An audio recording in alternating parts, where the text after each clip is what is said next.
அடுத்த வீட்டு மில்லியனர், தி millionaire next door. பெரும்பாலான மில்லியனர்கள் அடக்கமாக வாழ்கிறார்கள், விடாமுயற்சியுடன் சேமிக்கிறார்கள், மேலும் பொருள் உடைமைகளை விட நிதி சுதந்திரத்திற்கு முன்னுரிமை அளிக்கிறார்கள் என்பதை ஆசிரியர்கள் வெளிப்படுத்துகிறார்கள்.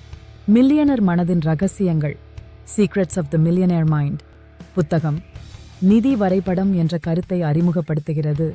இது பொருளாதார விளைவுகளை வடிவமைக்கும் பணத்தை பற்றிய ஆழமாக வேரூன்றிய நம்பிக்கைகளை குறிக்கிறது. பேபி ஸ்டெப்ஸ் மில்லியனர்கள், பேபி ஸ்டெப்ஸ் மில்லியனர்ஸ். இந்த அணுகுமுறை கடனை நீக்குதல், அவசர நிதியை உருவாக்குதல், புத்திசாலித்தனமாக முதலீடு செய்தல் மற்றும் தாராளமாக வழங்குதல் ஆகியவற்றில் கவனம் செலுத்துகிறது. இவை அனைத்தும் பண மேலாண்மைக்கு ஒழுக்கமான அணுகுமுறையை பேணுகின்றன. அன்றாட மில்லியனர்கள், எவ்ரிடே மில்லியனர்ஸ்.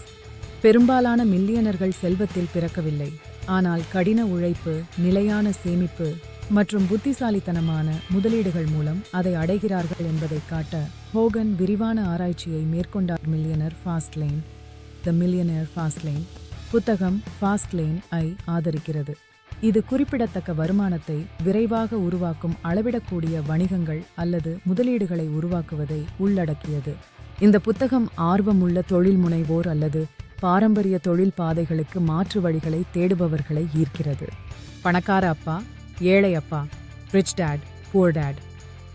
இந்த புத்தகம் கடன்களை, விலையுயர்ந்த கார்கள் அல்லது நுகர்வோர் கடன் போன்றவை விட சொத்துக்களை, ரியல் எஸ்டேட் அல்லது வணிகங்கள் போன்றவை பெறுவதன் முக்கியத்துவத்தை எடுத்துக்காட்டுகிறது.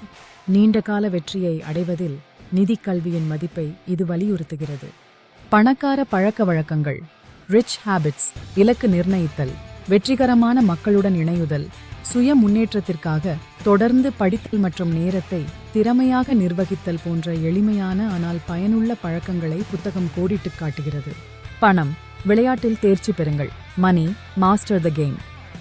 இந்த புத்தகம் பல்வகைப்படுத்தல், கட்டணங்களை குறைத்தல், கூட்டு வட்டியை புரிந்து கொள்வது மற்றும் தனிப்பயனாக்கப்பட்ட நீண்டகால செல்வத்தை உருவாக்கும் திட்டத்தை உருவாக்குதல் ஆகியவற்றை வலியுறுத்துகிறது.